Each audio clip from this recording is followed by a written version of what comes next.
Awesome. I know we have a little more people lined up to come in, but we'll just get started, just given the time and everything. But hey, thanks for coming to our True North talk. My name's Eugene. If you don't know, I'm one of the pastors here at True North.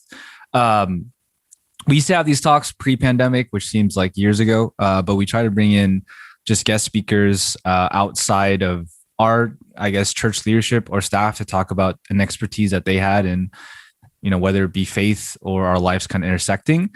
So yeah, we're kind of trying to bring that back together. And I thought no better guest to have it on a restart than Brett.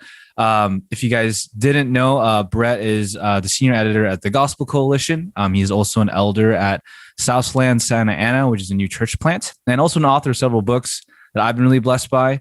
But one recently he came out with this past month is The Wisdom Pyramid, where he writes a lot about, where he'll share in a little bit, but how we can find wisdom in a world kind of addicted to social media and all these other things that are kind of antithetical to wisdom. So I'm really excited to have him. More than anything, he's a friend too. So I'm really excited to have Brett. But yeah, Brett, thanks for coming and the floor is yours. Thank you. Thanks, Eugene. Thanks, everyone. I was up at True North a couple of years ago. I'm trying to remember when that was, that I preached there last. But I think I preached there virtually this last year. Right, Eugene? Okay. It's weird to remember those virtual appearances and talks because there's no audience to like cue your memory. I was just looking at my phone. So hopefully whatever I said to you was a blessing, but thanks for having me back to talk to you tonight. So I will just say a few things about this book and kind of why I wrote it and what was going through my head as I decided to write about this. But really, I would love it to be interactive. So I think Eugene has some questions that he's going to ask, and then maybe we can open it up to the rest of you if you have any questions. This is a book that is all about how to find wisdom in a post-truth world. The subtitle is Feeding Your Soul in a Post-Truth World. So the kind of origin of this was in 2017, I was asked to give a talk at a conference that Humble Beast was putting on up in Portland, Canvas conference. And the topic that they asked me to speak on was how to find true joy in a fake news world. So this was around the time post 2016 when things like fake news and post-truth, alternative facts were kind of in the air. Like if you can remember back to Trump's election in 2016 and Brexit, which also happened around then.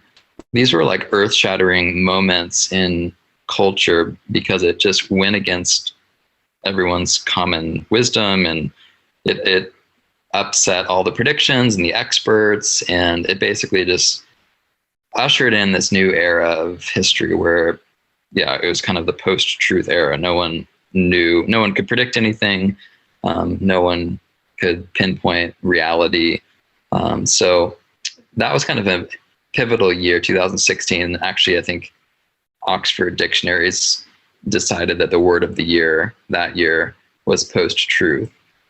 So, and some of you may have seen the Time magazine cover from, I think it was 2017, but it was this like really bold cover with 3 words, "Is truth dead?" ? And what's interesting about the way that they designed that cover is that it was designed in a way to be an exact replica of a cover from 50 years earlier, a Time magazine cover from 50 years earlier, that had a similar question but slightly different. It in three words, it said, "Is God dead?" So isn't that interesting? Like 50 years ago, Time magazine their cover story was, "Is God dead?" And then 50 years later, the natural kind of outgrowth of killing off God is truth is dead, right? There's no sense of what is true anymore. So this is kind of in the background as I was working on this conference presentation on how to find true joy in a fake news world. And I was just thinking through like this epistemological crisis that we're in. And if you're unfamiliar with epistemological, that's kind of a long word, fancy word, but it basically means how do we know things? Epistemology is like the philosophy of knowing, knowledge. And if you Google epistemological crisis, there's a lot of stuff that's been written in recent years because a lot of people agree that we're kind of in this crisis of knowledge, this crisis of truth, where no one really trusts anything anymore. No one knows what sources to trust, that what is true, what is false, what is fake, what is real.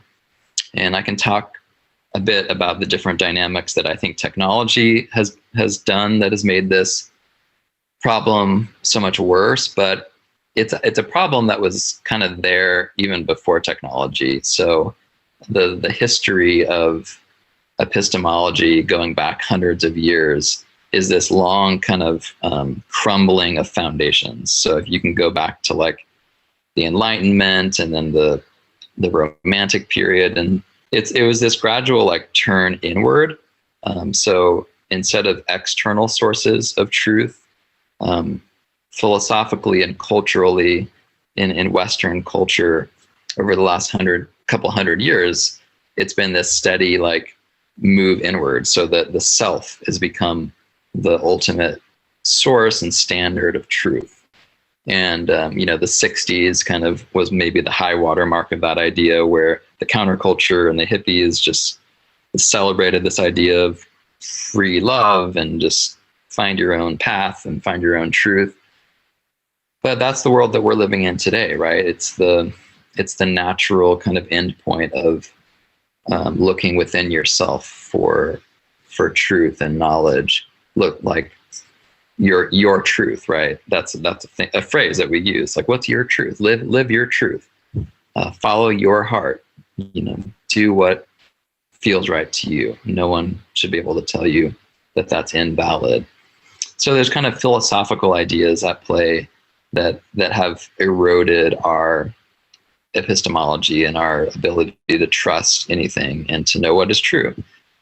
But technology has made it even worse, and that's one of my arguments in this book, in the Wisdom Pyramid. So I don't know about you all, but just living in the digital space, I'm a millennial, so I'm not a digital native.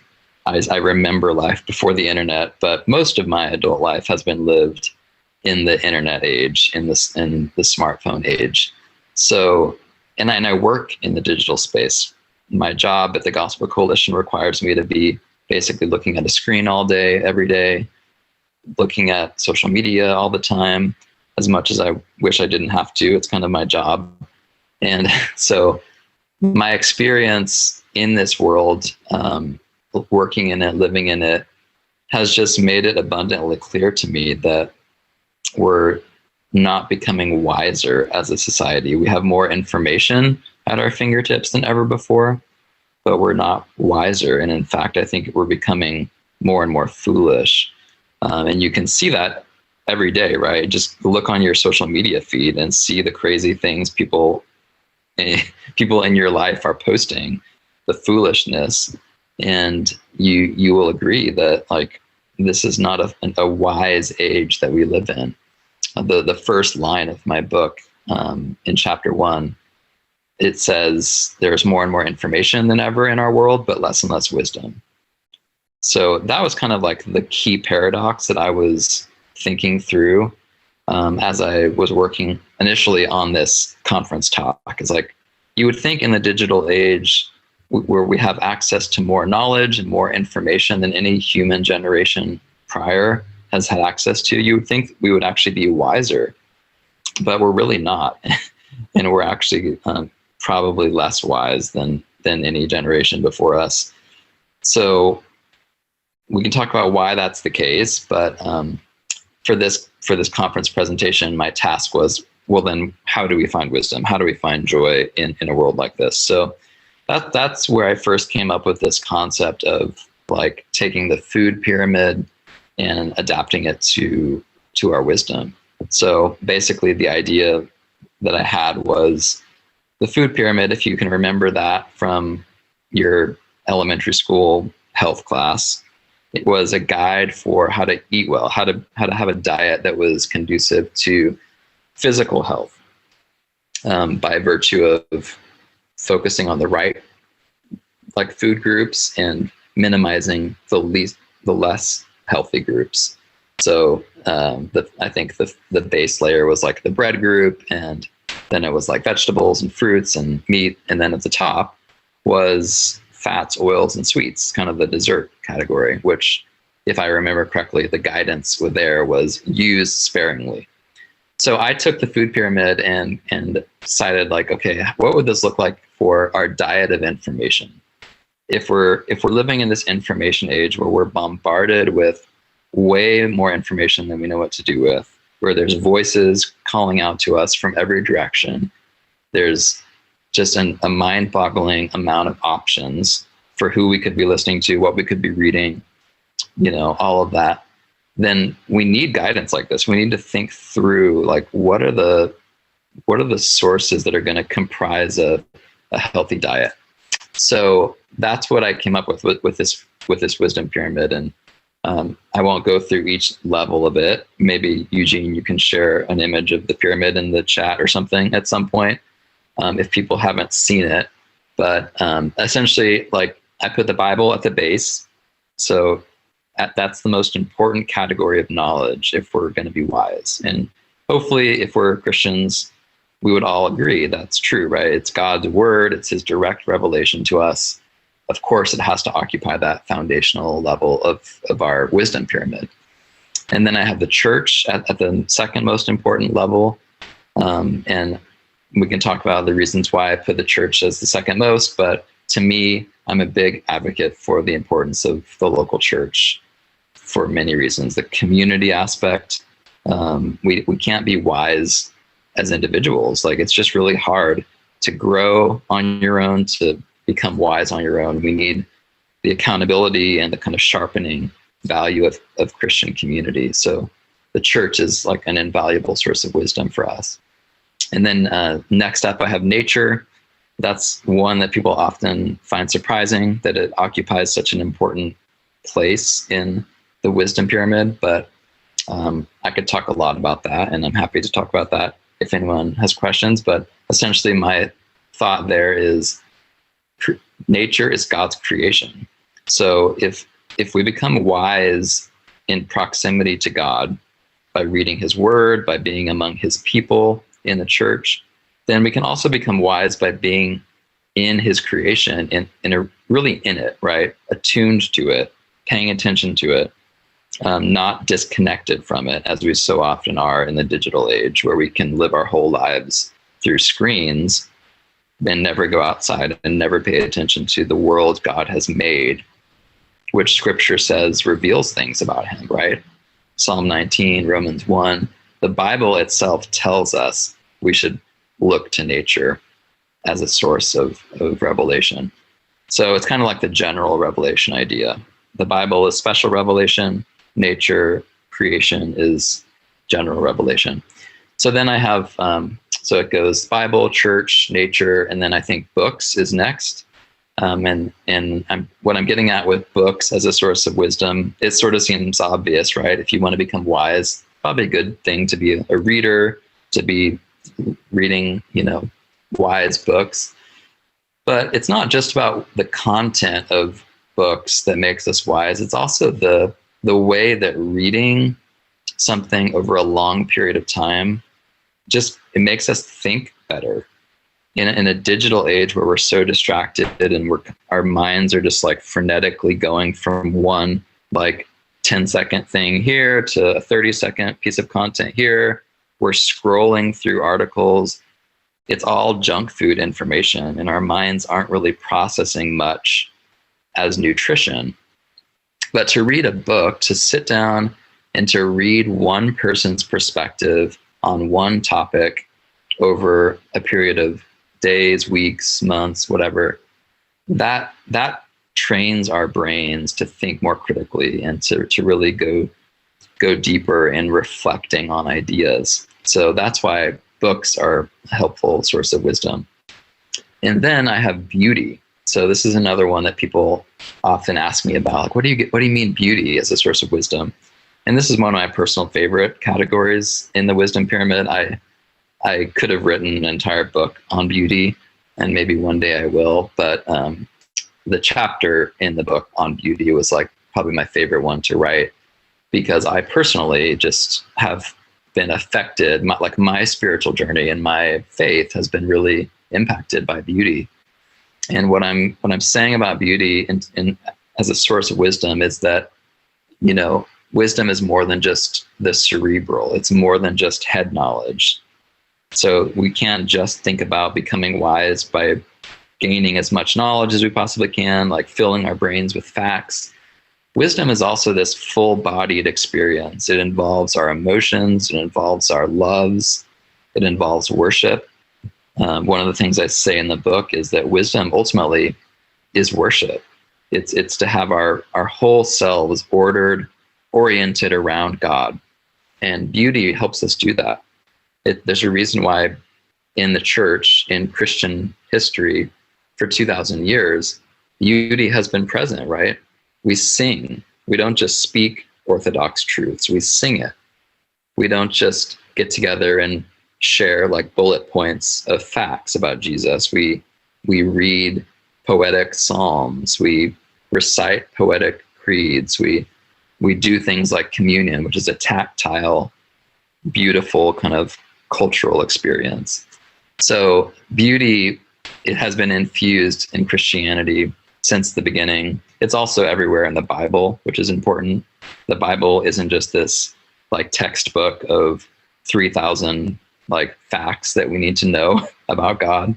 It's a story, right? It's full of poetry. It's full of parables, metaphors, heroes, villains, drama. So the Bible is beauty, right? And so if God wants to reveal himself with beauty, and if he made a world, right, that is beautiful, then we know that he cares about it. And so for us, we have to care about it too. So I could say more about beauty, and I would love to, but for the sake of time, I'll move on to the top category of the wisdom pyramid, which is the internet and social media. So this is kind of the point really that I want people to come away with when they see the visual of the wisdom pyramid, right? It's this triangle. In the top category, the least important category for our wisdom, the fats, oils, and sweets category that we're supposed to use sparingly, I argue, is digital media, the internet and social media. And yet most of us, if we're honest, would say we've actually flipped it, right? Our base level of knowledge and information for most of us in our daily diet is the internet. It is social media. That's where we look when we wake up, when we go to bed, constantly throughout the day. It is the staple of our diet. And that's what's making us sick. That's what's making our society so incapable of agreeing on anything, finding anything to be true or trustworthy. So my argument is not that we should totally abandon the internet and throw away our smartphones and never go online again. Clearly, I wouldn't argue that because that's my livelihood. I'm an editor for a digital publisher, and we're doing this on Zoom. So I think there is wisdom to be gained. I think there are good things to be gained online, even on social media. I'm just saying there's a lot of toxic stuff too. And so it needs to be in its proper place. Just like it's okay to have desserts and like salty, fatty foods every now and then. Everyone likes that, and it's not going to kill us. That's fine as long as it's in its proper place. If you make it the foundation of your diet, however, you will get sick. And it's true for food, and it's true for our spiritual health. We will get sick, and we are getting sick because we've made the internet and social media and that whole digital experience our foundation.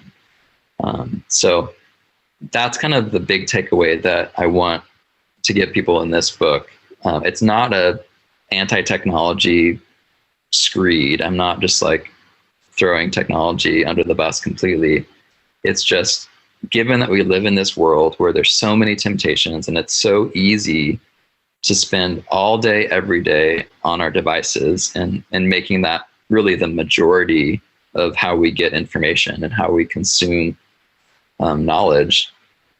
How do we live in a way that puts that in its proper place so that we're actually looking to other sources that are offline sources of truth and knowledge and things that can bring us more nutrition when we're thinking about wisdom. So that's it. That's kind of a walkthrough of the wisdom pyramid, and I think I'll stop there. And yeah, Awesome. essentially, yeah, it's just the book is really just a rubric, a guide to a healthier wisdom diet, a life of living, just in a more healthy way, so that we can become wise. So we can talk more about different aspects of it, but I'll turn it over to Eugene. Yeah. So I actually told Brett, like, hey, you can have this much time to present. And he said, no, I want to cut it down to be more interactive. So what we're going to do is I'm going to just kind of I have some questions that I came up with my own head, just listening. And I started your book in the early chapters too, that I wanted to kind of flesh out with you. But in the meantime too, while we're having this discussion, if you guys have any questions regarding on what he talked about, or something that sparked even maybe some similar question according to, the topics that he talked about. And if for reference, the wisdom pyramid is in the chat, if you do want to click that. Feel free to just write that down while we're talking. And at the end of our chat, we'll have an open Q&A with everyone. And again, Brett gave up his time for us. So please, I know it's hard to ask questions, especially in our church context, but just write them down. What we'll do is after I'm done chatting with Brett, there's the raise hand feature that you have on the reactions underneath. Just raise your hand and then I'll unmute you, or you can unmute yourself. And if I call on you, and then you can just ask Brett the question. But Brett, thanks a lot. I saw on the book recently. It's been good. It's more than good. It's just been a rebuke to my life and Silicon Valley, living here. I think a lot of people on this call, a lot of them build the apps that you talk about, right? And it's pretty interesting. So maybe I don't know what questions they'll have. So you can get prepared for that mentally for that. But a couple of things that kind of came to my mind that I wanted to talk with you about is, when I look at the pyramid that you had, it looks like everything the from bottom up takes time. Like everything is patience. Everything, you can't just read it for 5 seconds and you get it, or you feel dopamine hits, but you have to actually kind of root yourself in that. And I guess for us, like one thing that I have a trouble doing is doing that. Even as a millennial, I remember non-digital life, but I barely remember it because I've been swept up in this wave. And I guess, I don't know if you talk about this in the book or not, but do you have any tips on like rooting yourself in these practices? Because I think we get really excited about these ideas, like, oh, I want to read the Bible with a cup of coffee in the morning, listen to Hillsong, right? And it sounds so serene and romantic, but the bulk of it is just grinding work. And I guess, can you speak any wisdom into trying to do that too? Yeah. I mean, you're right to pick that up. Like, it's one of the biggest like overarching themes of the book is the idea that wisdom takes time and it's a slow process, and that's why it's so hard, and that's why it's so rare in a fast-paced world. So chapter 2 of the book, so the first 3 chapters of the book are like about 3 like big problems in the information age that I think work against wisdom and kind of actively undermine the cultivation of wisdom. And chapter 1 is about information gluttony, so the too much problem of information. Yeah. Chapter 2 is the too fast problem. So that's what we're speaking about now with the slow. Like, we live in just a really like fast-paced world where everything is about speed and efficiency and moving from one piece of content to the next, right? Before you even finish watching something on Netflix, before the credits even start, it tells you like, watch this next. Yep. So we're all of us are being moved purposefully by the algorithm from one thing to the next thing as fast as we can possibly be moved.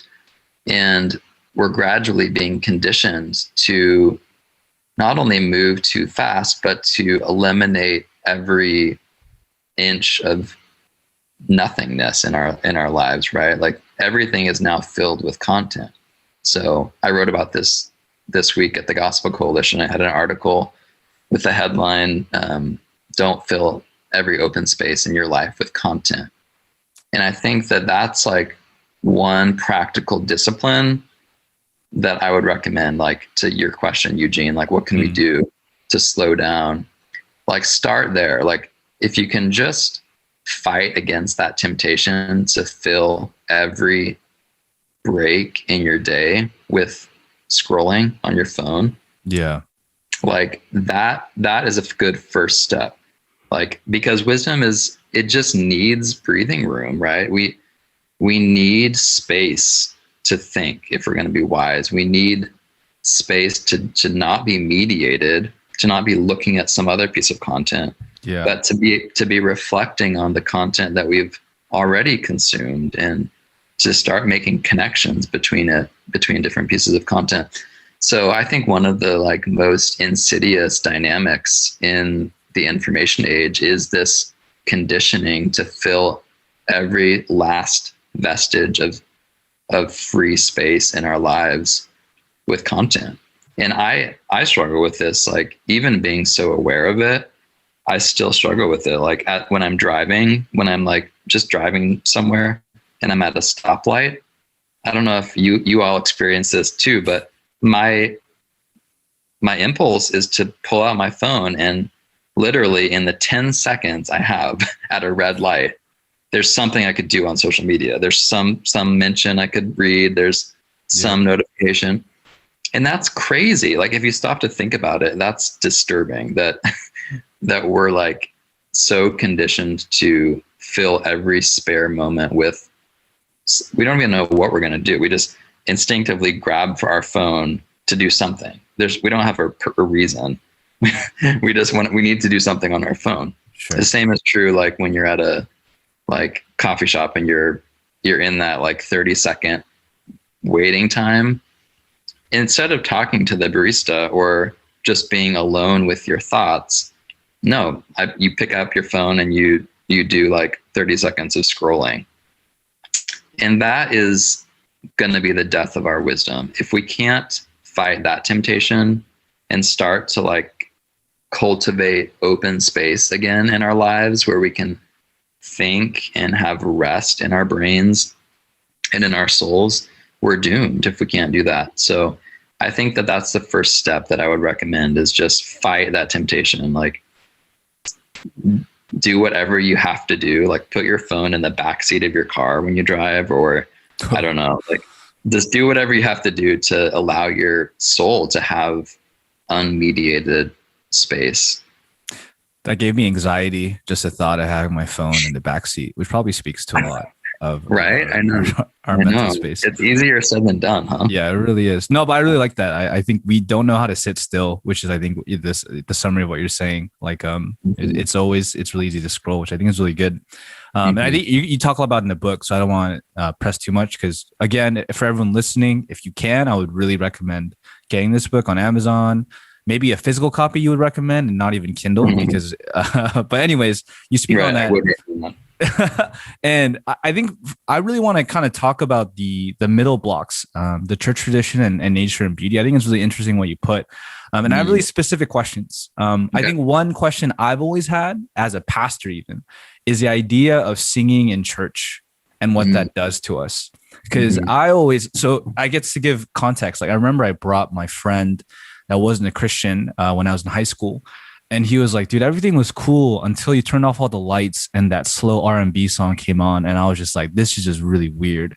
And I thought to myself, I'm like, yeah, for the outsider, it is pretty weird. Like, why do we sing as a church? You know, I have some like biblical ideas of that too. But I, for you, I'd be interested to hear like, why do we sing? And why do you think that's important? And is that growing in our wisdom too, when we do literally have praise and worship in our churches? Yeah, that's good. It is a weird thing. And like, where else in culture today do you like have a bunch of people singing out loud together? Like, with their eyes closed and like the hands up. But maybe at a concert occasionally, or a soccer game or something. But yeah, I mean, it's liturgy. It's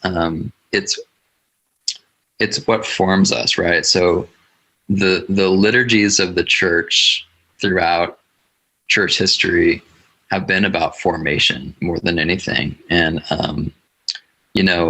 it speaks to what I said earlier about how like wisdom is formed, not just cerebrally. It's not just about like gaining as many facts as you can and stuffing your brain full of them. Like, we're not brains on sticks, right? God didn't create us to be just these cerebral creatures. We're embodied creatures, and he created us with senses to taste and see and touch and smell.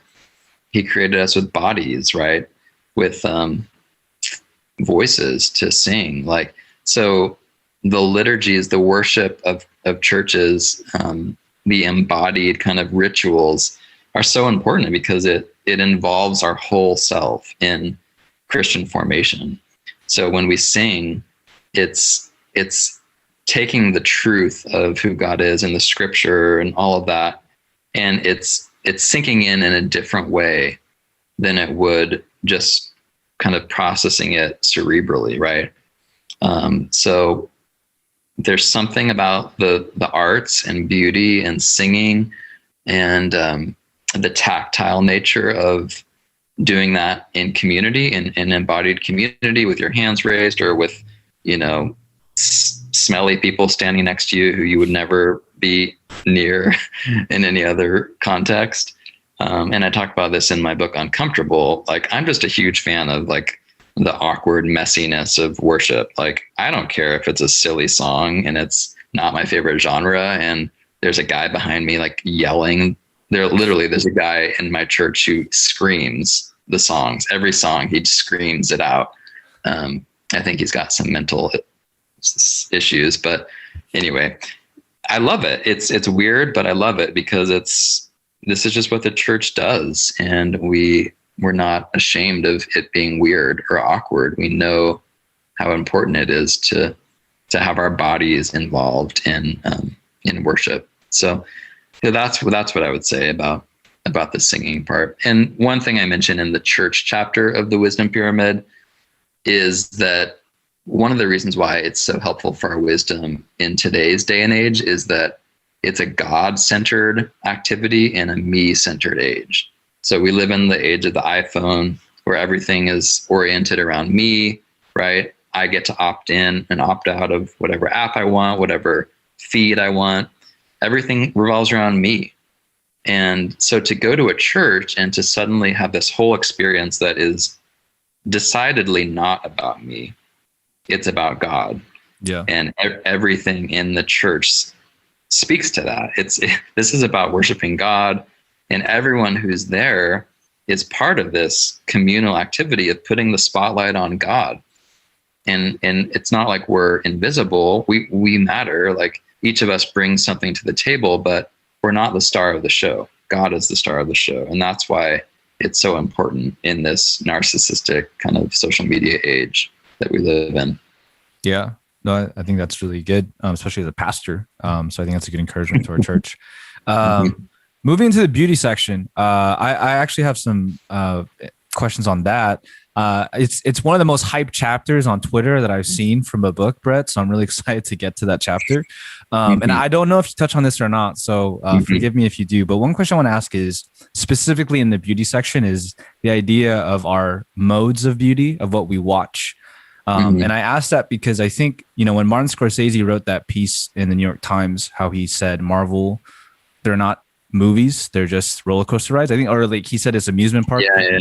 Yeah. And I thought that was really interesting, that I think even the ways that we view beauty, because we watch things on Netflix because hopefully they're beautiful in some way, but even the ways we view beauty these days, maybe it's not beauty in the end, but it's just like what Martin Scorsese said. And I say this, I'm a huge Marvel fan. I'm going to watch WandaVision in a couple hours when it comes out. So I'm still, taking that in.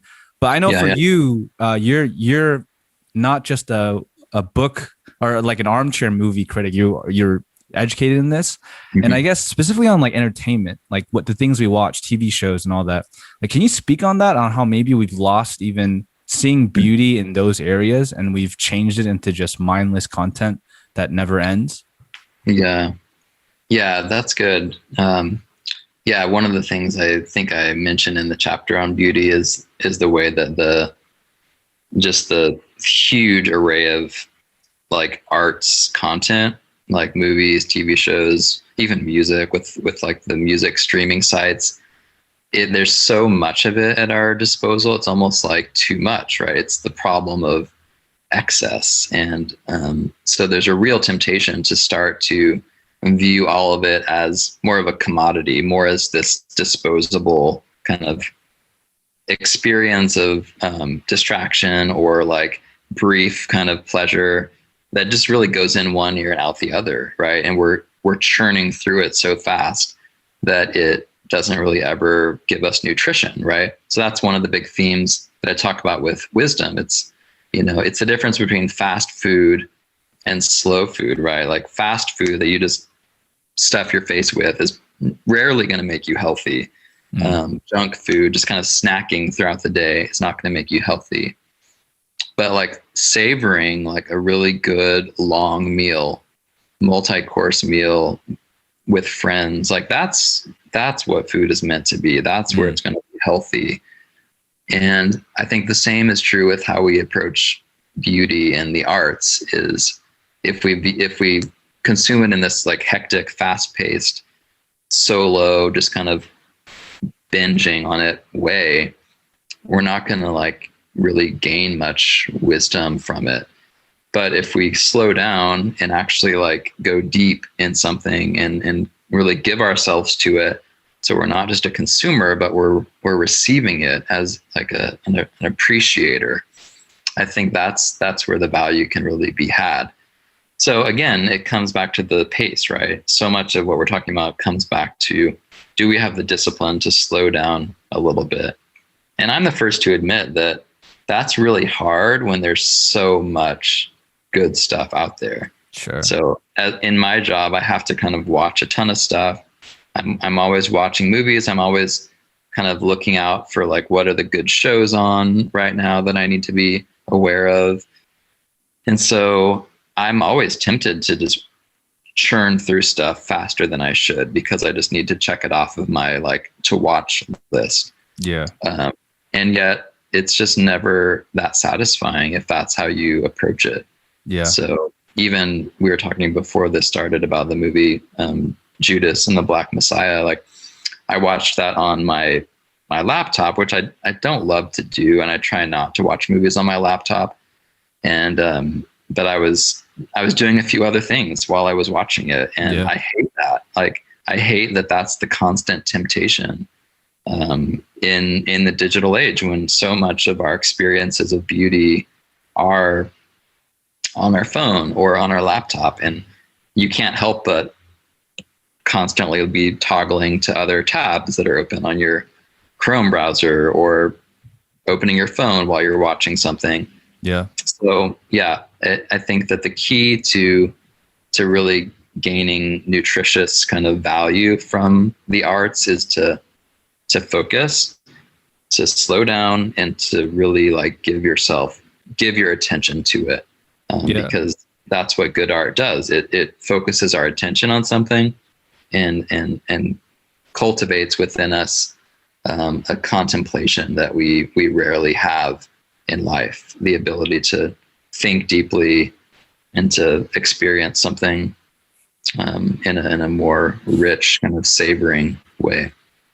Yeah, I think you said that we view arts as a commodity, and I really like what Lewis Hyde said. I don't know if you read his book or not, The Gift, where he says we should see arts not as a commodity but as a gift, and as something to receive and not to consume. Which always helps me. And one quick question, maybe fun question, you know, as a critic that, you know, you're wading through a lot of garbage for the sake of us. So we appreciate that.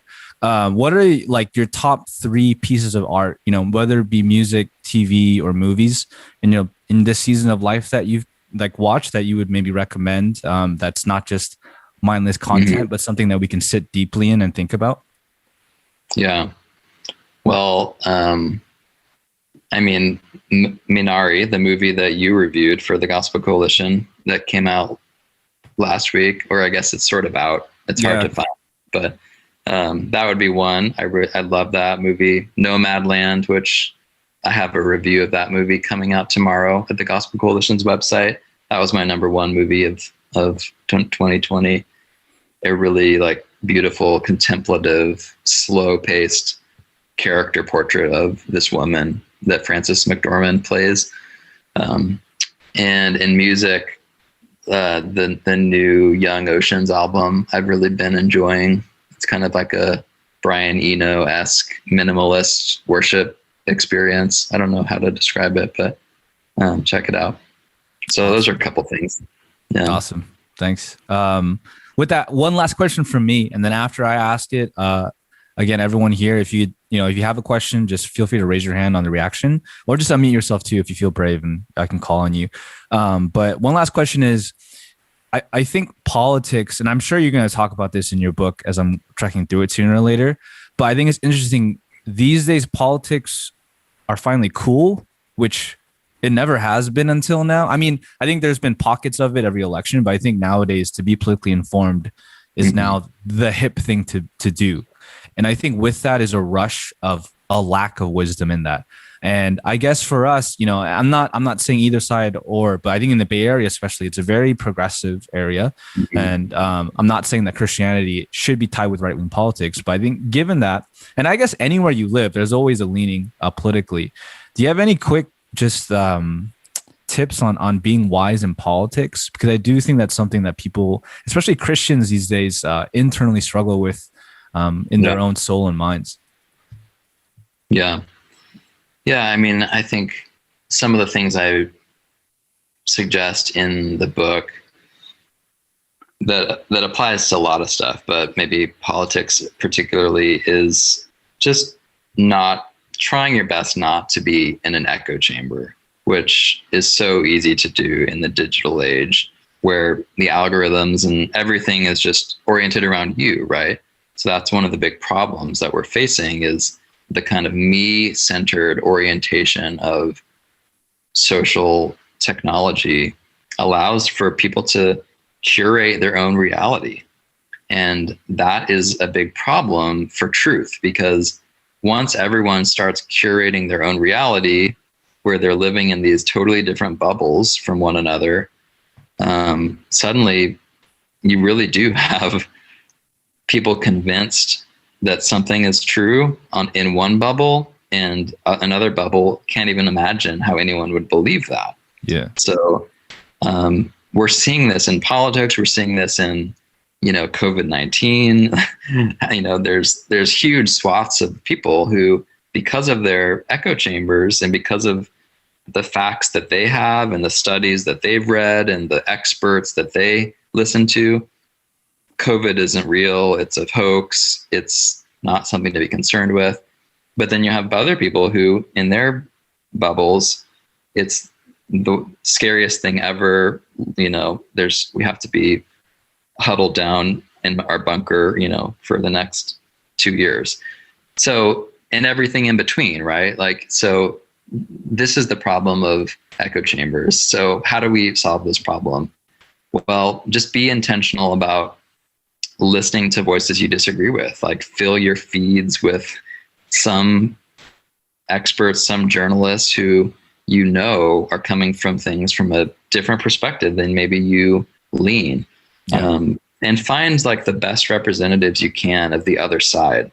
So if you lean one way politically, find a thoughtful, fairly articulate person on the other side and follow them. Read their articles. It's so good to be reading the best version of the opposite side's argument. So it also is something I talk about in the books chapter of the Wisdom Pyramid. I really recommend reading books by people you disagree with. It's healthy to do that.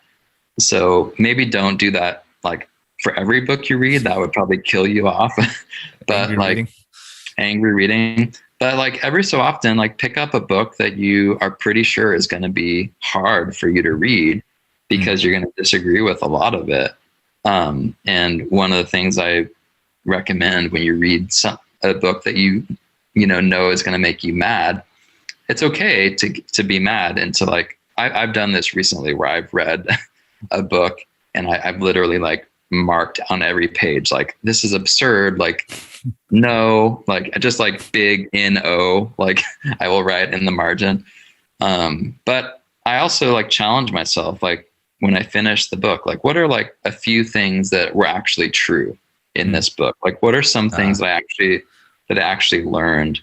And this is one of the big things that I think we're lacking in our culture right now, is the ability to encounter a perspective where we don't have to agree with all of it, but we can agree with some of it. We can, with any given politician or, columnist or author or talking head, it's okay to nod along with some things and to be like, yeah, that's a good point. Like, I agree with that person, but I don't agree with that, and they're wrong about that.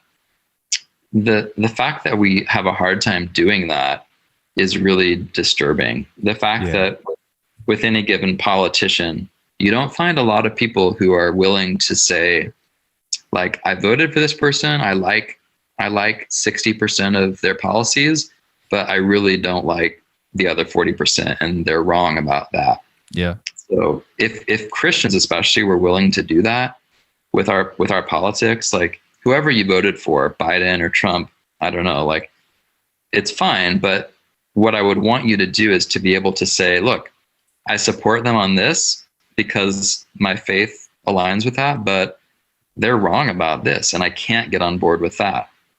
The problems come when it's this all or nothing approach, where you have Christians who are like 100% all in with one political party or one politician, and that's just always suspicious.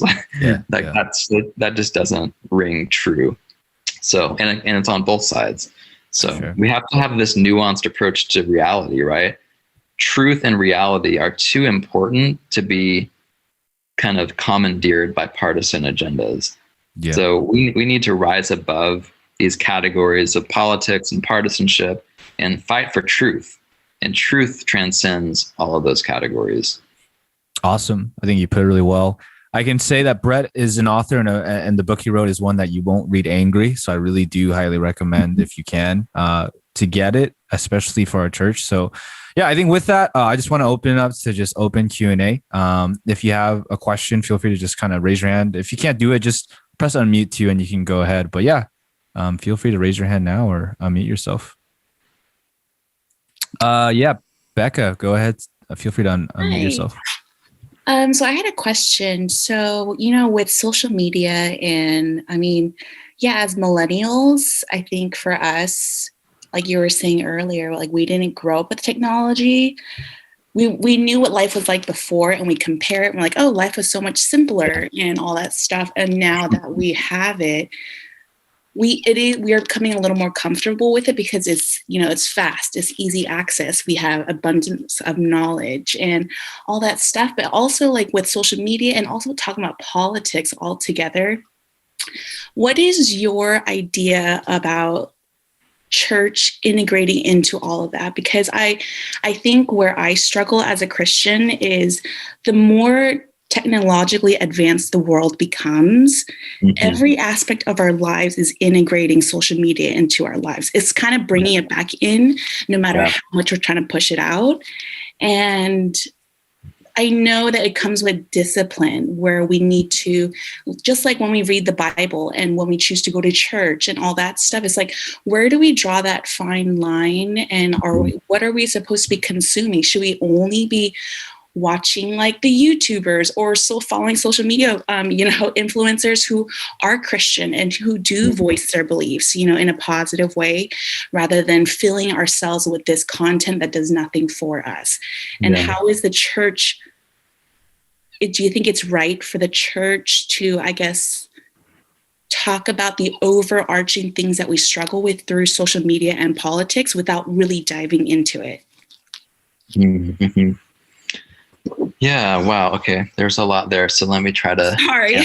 No, it's fine. I think in general, my approach to how the church should interact with this is kind of pragmatic. Like the reality is, people in church are going to be on social media. This is the world that they live in. It's not going away. We can't undo this. So rather than like pretending like it doesn't exist and calling people like to be off of social media, like I don't think that's realistic. So what I really challenge churches to do, and pastors and church leaders, is just to help people, like to disciple people to flourish in their behavior online. That's where I think we could do some work, and we need to do some work. Is what does it look like to be a Christian in the online world, in the social media spaces? How can we be iron sharpening iron as Christians online? So there's this phrase, digital discipleship, that I've been using that I actually think is going to become a bigger and bigger emphasis for pastors, and probably going to be taught in seminaries, classes on digital discipleship. This idea of like, how do you make followers of Jesus in the digital age?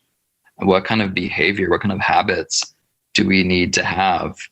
This is why I wrote this book. Like, the Wisdom Pyramid is a resource for digital discipleship. So yeah, so I think I don't advocate for some sort of all or nothing approach where we need to like totally throw our computers and devices away and live off the grid.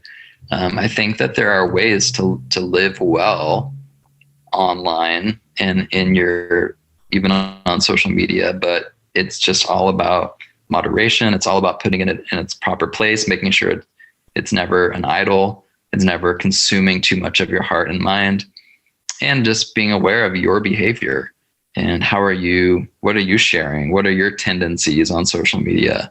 What are your motivations? Are you obsessed with likes on Instagram? Are you obsessed with retweets on Twitter? There's a lot there, right? There's a lot on social media that kind of the ugly parts of our souls are exposed.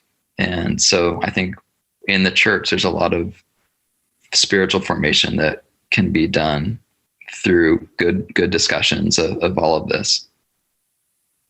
Awesome. Alice? Hey, Brett. So I read the book just for today. I haven't read a book this fast in a while, so thank you. Wow. I was really rebuked. I have two questions, actually. The first one is going back to the books chapter where, you talked about how, yes, we should read books that we enjoy. And yes, we should also read books that kind of challenge us. I had a hard time understanding the first point in your book about how we should read books that are like classics. Can you elaborate on that point? Mm-hmm. Yeah, like I talk about reading old books is when you're trying to decide like what should I read next. Read an old book rather than a current like bestseller. Not that the current bestseller is never something you should read, but my thinking there is that it kind of goes back to like the time idea and like the way that like wisdom takes time. I think time is a great filter for wisdom. Like the longer something endures, the better chance I think it has of being something that can be a source of truth for us. Like if there's a book that's still in print 300 years after it was written and people are still reading it and finding a lot of truth in it, then chances are that's going to be a valuable book for you to read. C.S. Lewis has this great essay where he talks about old books and he advocates for why we should read old books. And I think he has some like prescription where like for every 2 new books you read, you should read 1 old book or something like that. But what he says is like, new books, it may well be the case that a book that came out in 2021 ends up in 100 years being like a classic, that it is a source of great wisdom. But we don't know that right now. Like there's this test of time that can kind of weed through all of the books, and the most helpful, the most wise books will emerge.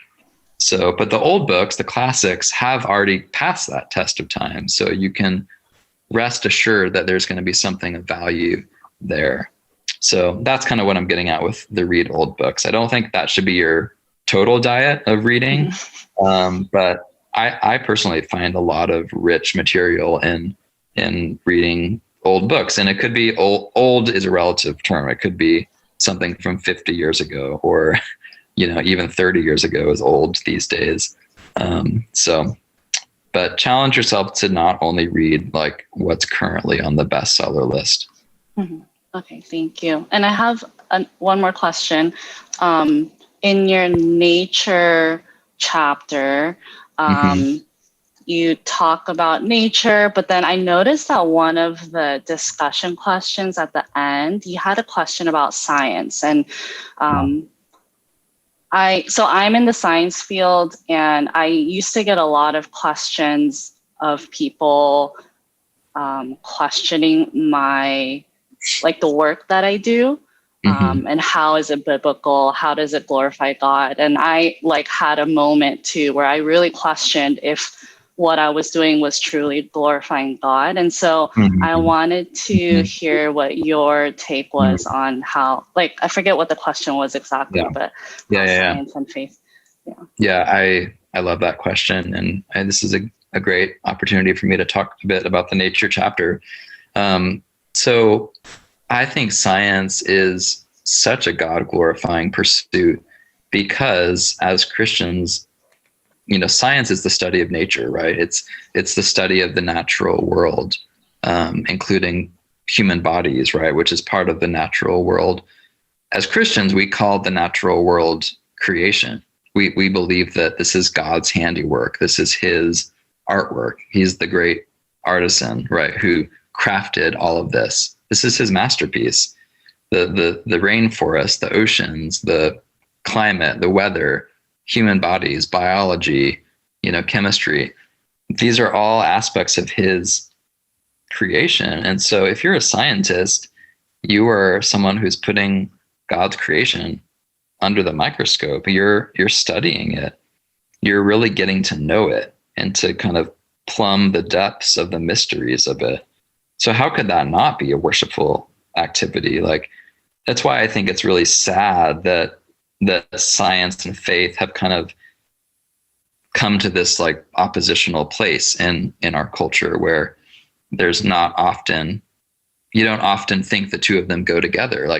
They absolutely should go together. And for much of history, right, some of the early great figures in science, whether Isaac Newton or Blaise Pascal or people like that, they were people of Christian faith, and they saw no dilemma in terms of their faith and science. And they, in fact, they saw it in the way I'm describing. It's a natural marriage of studying God's creation, learning to love him more, learning to be in awe of him more by virtue of studying his world, which is what science does. So yeah, I think you shouldn't feel any conflict there. And I hope that you actually would feel that this is a privilege that you can, you get to study nature for a living, and that's amazing.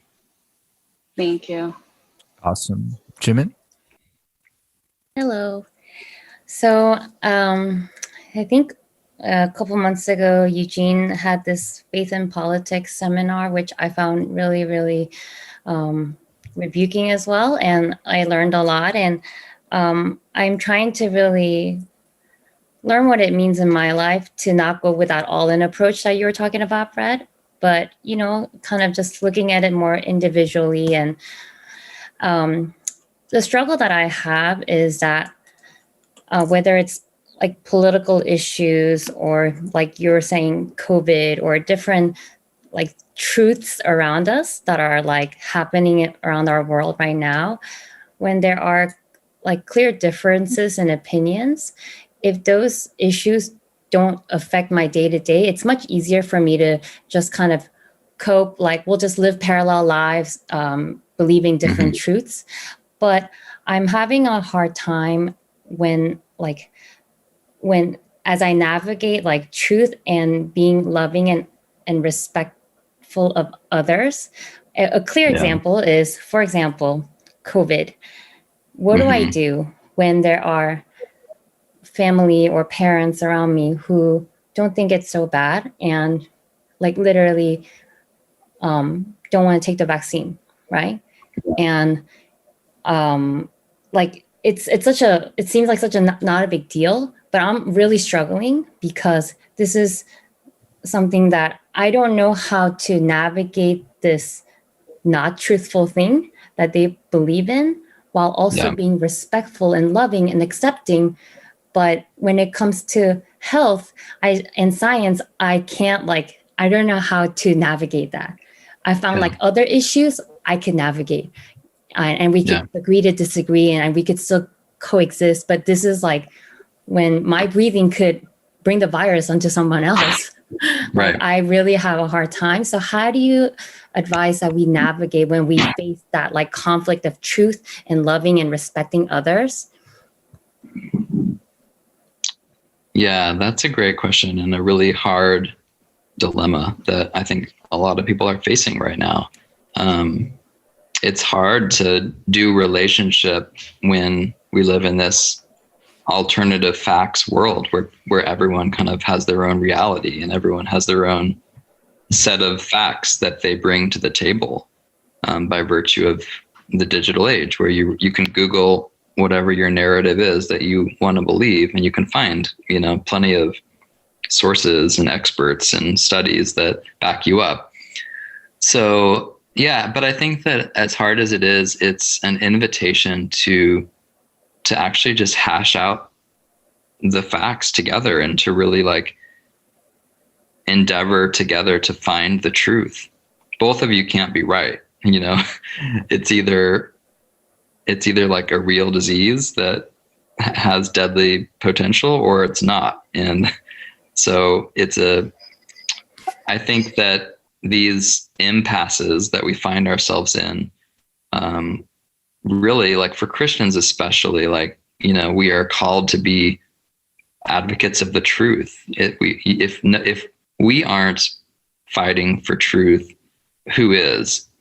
So we need to be leaning into the conversation and doing it lovingly and trying to exercise humility, knowing that there may be things in our paradigm that aren't completely accurate, and so we have things to learn too. But ultimately, we want to arrive at truth. So hashing it out together, like asking for clarity on how did you arrive at that conclusion? Like, what are your sources? Really digging down into the sources is something that I find helpful, which is a big emphasis of my book, is to really obviously it's all about sources. It's about where you looking, where you listening, because that's why we've gotten to where we've gotten in our culture. Is there's just so much bad information in the digital age, and we don't have the discernment to know what is helpful and trustworthy and credible and what isn't. So I think asking people where did you get that information? Let's look at that study. What does it actually say? Have you looked at this study?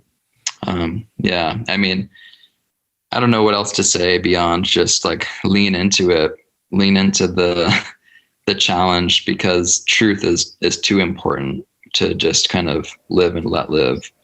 I don't think that's the answer. I think we have to contend for truth, even if it creates relational friction. Thank you. That was really helpful. Awesome. I think we have time for one more question. If anyone does have any, I don't see any hands raised. So if you do have any, you can raise your hand now.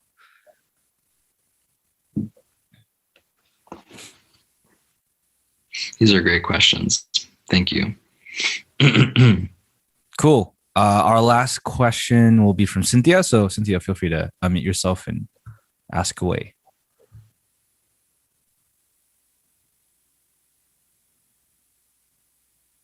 If you're there. I don't think your mic's working, Cynthia, but you can try and type it out in the chat too if you can't figure out your mic situation.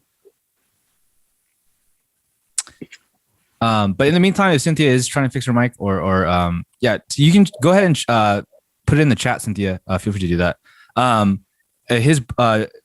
Brett's book is called The Wisdom Pyramid. You can order it on Amazon.